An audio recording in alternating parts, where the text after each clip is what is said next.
अच्छा देखिए, साउंड हमारे पास है, उसकी हमने यहाँ पे जो आर्टिकल डिस्कस करना है आज का, वो बन जाता है कैरेक्टरिस्टिक्स ऑफ द साउंड। ये बड़ा इम्पोर्टेंट आर्टिकल होता है। अगर आपने इसको शॉर्ट क्वेश्चन के लिहाज से करना है, या फिर आप इसको कह सकते हैं कि लॉन्ग क्वेश्चन के लिहाज से करना है। कैरेक्टरिस्टिक्स ऑफ द साउंड, अब इनको डिस्कस करने से पहले, ठीक है, मैं दो चीज़ आपको समझा देता हूँ। चार तरह के साउंड आपके पास होती है। एक को हम कहते हैं लाउड साउंड, दूसरी आपके पास होती है, मतलब ये सारे साउंड की टाइप्स हैं। साउंड लाउड भी हो सकती है, साउंड फेंट भी हो सकती है, और साउंड आपके पास ग्रेव भी हो सकती है, और साउंड आपके पास श्रिल भी हो सकती है। ये चार साउंड आपके हैं, और इन चार साउंड को आपने कैरेक्टरिस्टिक्स ऑफ द साउंड के ज़रिए से डिफरेंशिएट करना है। जो पहली कैरेक्टरिस्टिक्स है, अब अगर आप देखेंगे तो लाउड साउंड हो गया। लाउड साउंड का मतलब क्या है? ऊंची आवाज़। फेंट का हम क्या मतलब लेते हैं? इसको हम कहते हैं मध्यम आवाज़। ग्रेव का मतलब क्या होता है? इसका मतलब होता है भारी आवाज़। और श्रिल का मतलब क्या होता है? इसका मतलब होता है बारीक आवाज़।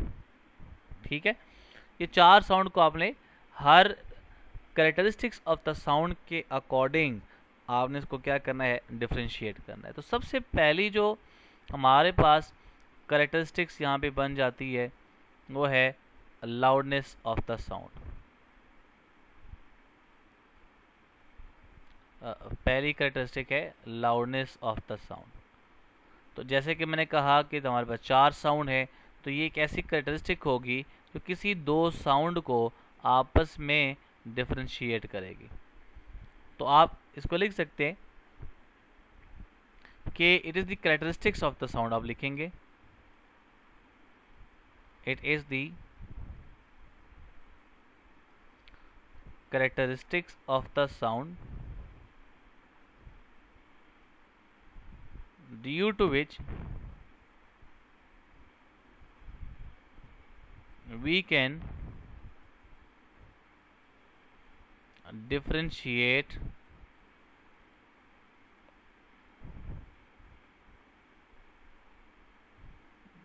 sounds, कैसे लगे? differentiate between loud sound and faint sound। दो साउंड आपके पास आ गए, एक फेंट साउंड और एक आपके पास है लाउड साउंड। इन दोनों के दरमियान जो डिफरेंशिएट करने वाला होगा वो आपके पास क्या है? लाउडनेस ऑफ द साउंड कहला जाएगा। ठीक, अच्छा, अब सबसे पहले आपने ये देखना है कि हमारे पास जो फेंट साउंड है वो प्रोड्यूस कैसे होता है। हाउ फेंट साउंड प्रोड्यूस। अब फेंट साउंड की प्रोडक्शन ये होती है कि अगर हमारे पास कोई भी एक बॉडी है, ठीक है, लेट से हमारे पास ये एक बॉडी है, इसका मास m है, लेट से आपने इसको क्या किया? आपने इसको एनर्जी दी, लेकिन एनर्जी कुछ इस तरह से दी कि यहाँ पे आपके पास क्या है? लेस एनर्जी उसको दे दी। इस लेस एनर्जी से क्या हुआ कि अगर ये जो आपके पास ऑब्जेक्ट है वो स्लोली वाइब्रेट करे,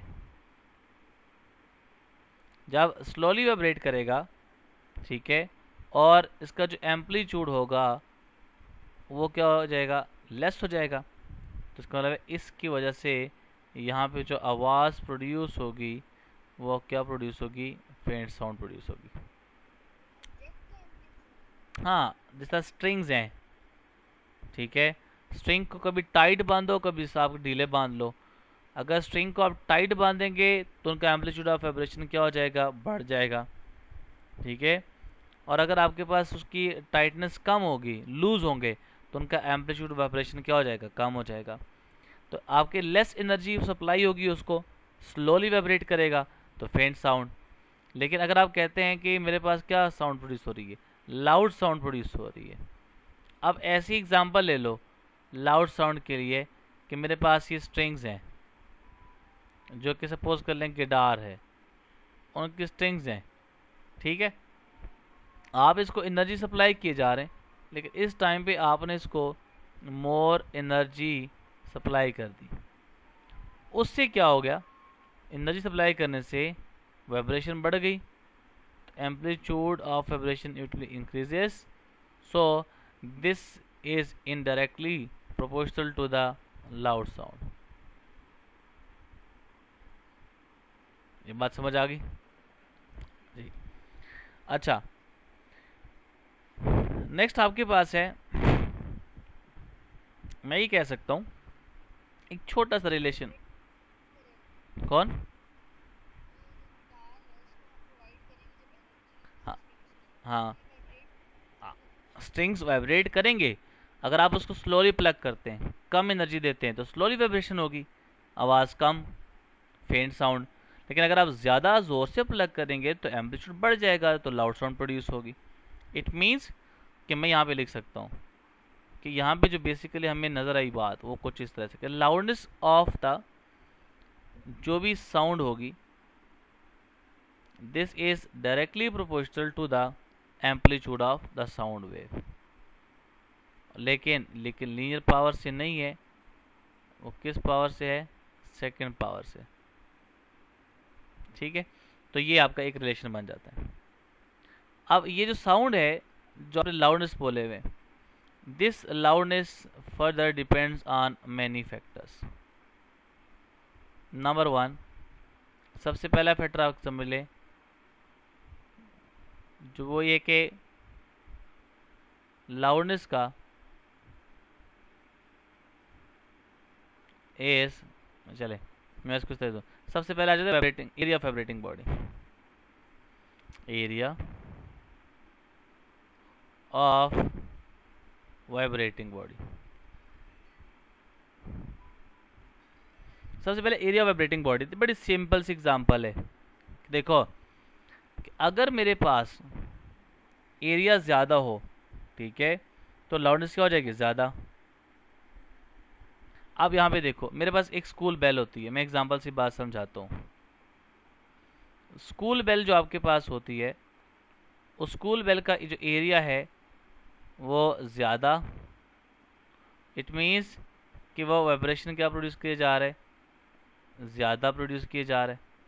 इसका मतलब है एम्पलीट्यूड ऑफ वाइब्रेशन ज़्यादा, मैं यहाँ पे लिख देता हूँ एम्पलीट्यूड ऑफ वाइब्रेशन ग्रेटर हो गया, मतलब है यहाँ पे क्या प्रोड्यूस होगा? लाउड साउंड प्रोड्यूस हो जाएगा, ठीक है। इट मीन्स कि अगर मैं इसकी बरक्स एक और एग्जांपल ले लूँ कि सपोज कर लो मेरे पास एक आम हाउस बेल है, तो अगर हाउस बेल की एग्जांपल दी जाए तो उसका जो एरिया होता है वो लेस होता है, बड़े स्मॉल एम्पलीट्यूड ऑफ वाइब्रेशन से एरिया आप स्मॉल वाइब्रेशन करेगा, एरिया कम है, तो यहाँ से आपके पास साउंड जो प्रोड्यूस होगी वो क्या होगी? फेंट साउंड प्रोड्यूस होगी। अब इसका मतलब है कि लाउडनेस का डायरेक्ट रिलेशन आ गया किसके साथ? Area of the vibrating body.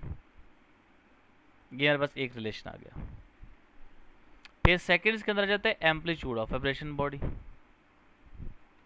Amplitude of vibrating body. अब ये भी बड़ा सिंपल है, मैं रिलेशन से बात समझाता हूँ आपको। देखिए, जो हमारे पास है वो कुछ इस तरह से है कि अगर दो एग्जांपल मैं ले लूँ, ठीक है, एक टेबल है लेट से, उसका टेबल का लेंथ का एरिया कम है और दूसरे टेबल का एरिया ज़्यादा है, तो आप कम एरिया वाले पे ज़रा वैसे ही आप हाथ रखें और बेटा वैसे टेबल पे हाथ रखें, तो क्या बनेगा आपके पास? यहाँ पे मैं लिख सकता हूँ कि जो बेसिकली लाउडनेस है, लाउडनेस का डायरेक्ट रिलेशन आ गया किसके साथ? एम्पलीट्यूड के स्केयर के साथ। तो loudness is directly proportional to the amplitude of vibrating body. Third यहाँ पे मैं लिखता हूँ यहाँ पे सपोज कर ले मैं लिख रहा हूँ third one is the distance of vibrating body, third one is the distance from vibrating body. अब बड़ा सिंपल है, एम्बुलेंस देख लो, एम्बुलेंस का अगर डिस्टेंस आपसे इंक्रीज हो रहा है तो इसका मतलब क्या है कि एम्पलीट्यूड वाइब्रेशन आपके पास क्या हो रही है, कम हो रही है, क्योंकि जब दूर जाता है तो लाउडनेस कम हो जाती है। इसलिए डिस्टेंस के साथ लाउडनेस का क्या रिलेशन आ गया, इनवर्स रिलेशन। डिस्टेंस बढ़ा है लाउडनेस क्या हो जाएगी, कम। यहाँ से आप कराची की बात करें, मतलब सपोज कर लें कि दूर लेके चले जाएं, उससे आवाज़ ही ना आए, एम्बुलेंस आपके करीब खड़ी है, दूर जा रही है आपसे, तो लाउडनेस क्या हो रही है, कम होती जा रही है। फिर लास्ट में आपका आ जाता है इसी का डिपेंडेंस आती है, जिसको आप कहते हैं सेंसिटिविटी ऑफ द ईयर। अब एक बंदा है, वो करीब खड़ा हुआ है आपके, आप बोल रहे हैं या कोई ऑब्जेक्ट डोल बजा रहे हैं, तो वाइब्रेटिंग बॉडी भी है, सोर्स भी है, और फिर आपके पास इसमें सोर्स भी आ गया। तो सेंसिटिविटी ये मीन्स कि अगर छोटे से आपकी आवाज़ को वो अप्रोच कर लेता है, सुन लेता है, तो उसका मतलब सेंसिटिव ईयर है। ठीक है, तो इसका मतलब मैं यहाँ पे लिख सकता हूँ कुछ इस तरह से कि लाउडनेस का डायरेक्ट रिलेशन आ गया किसके साथ, good listening stability.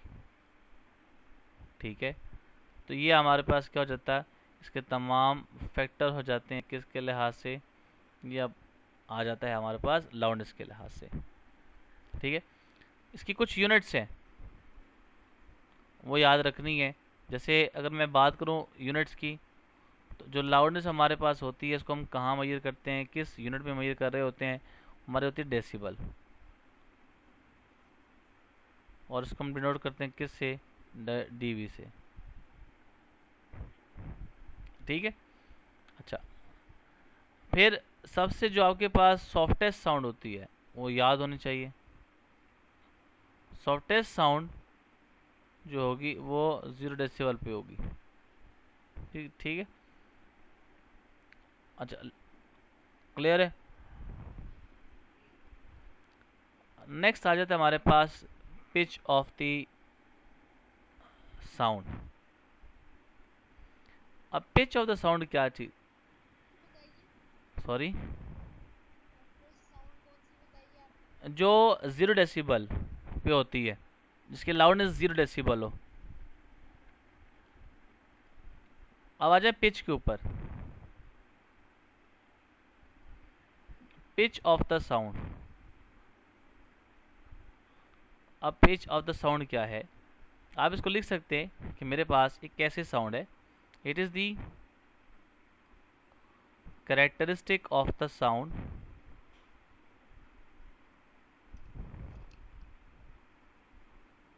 by which we can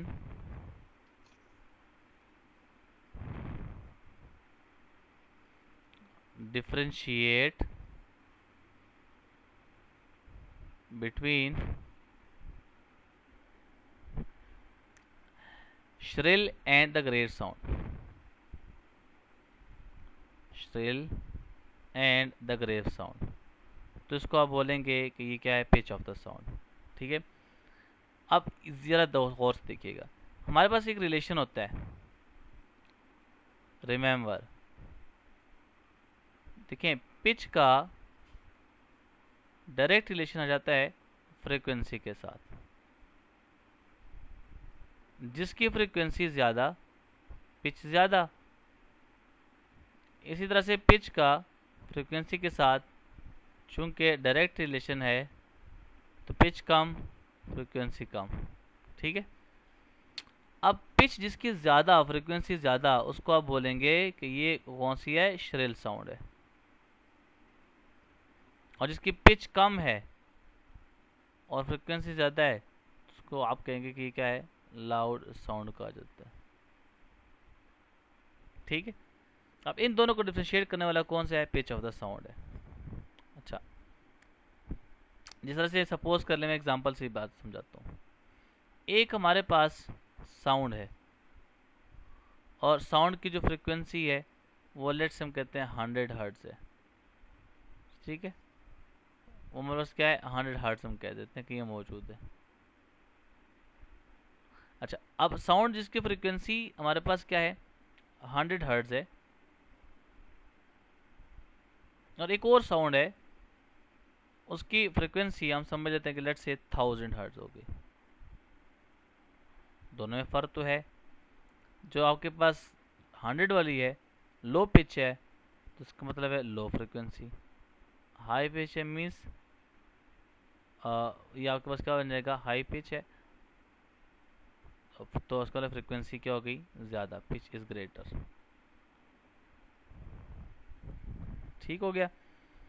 अच्छा, एक चीज़ यहाँ पे एक क्वेश्चन यहाँ से पूछा जाता है, देखिए इसमें होता बेसिकली क्या है, इसमें ये होता है कि अगर लो फ्रिक्वेंसी वेव है ना, अगर मैं इसको ड्रॉ करूँ यहाँ पे कि लेट्स से मेरे पास ये एक वाई एक्सिस कर लो, ये मेरे पास एक्स एक्सिस कर लो, ये टाइम है, ये समझ लो कि नंबर ऑफ साइकिल को रिप्रेजेंट करता है। अब एक मेरे पास टाइम पीरियड के अंदर एक क्रस्ट आ गया, एक ट्रफ हो गया, ठीक है। तो ये एक 100 हर्ट्ज वाली की लेट्स से है। एक और ले लो, लेट्स सी आपके पास इसी तरह से नंबर ऑफ साइकिल्स की बात कर लो, फिर टाइम टी है। 1 सेकंड तक आपने जाना है इसमें भी और इसमें भी। अब यहाँ पे देखें 1 सेकंड के अंदर एक क्रस्ट आया, एक ट्रफ आया, नेक्स्ट क्रस्ट आया और नेक्स्ट ट्रफ आया। यहाँ पे ना 1 सेकंड के अंदर 2 साइकिल्स कंप्लीट हो रहे हैं, 2 साइकिल्स आर कंप्लीटेड। यहाँ पे देखिए कितना साइकिल कंप्लीट हो रहा है 1 साइकिल इज कंप्लीटेड, ठीक है। तो इसका मतलब है ये high frequency high pitch, low frequency low pitch आपके पास हो गया। अब आ जाए थर्ड क्वालिटी के ऊपर, जिसको हम कहते हैं थर्ड करेक्टरिस्टिक के ऊपर, जिसको हम कहते हैं क्वालिटी ऑफ अ साउंड। अब ये क्या है, हमारे पास क्या होती है, एक ऐसी करेक्टरिस्टिक्स ऑफ साउंड है due to which we can differentiate between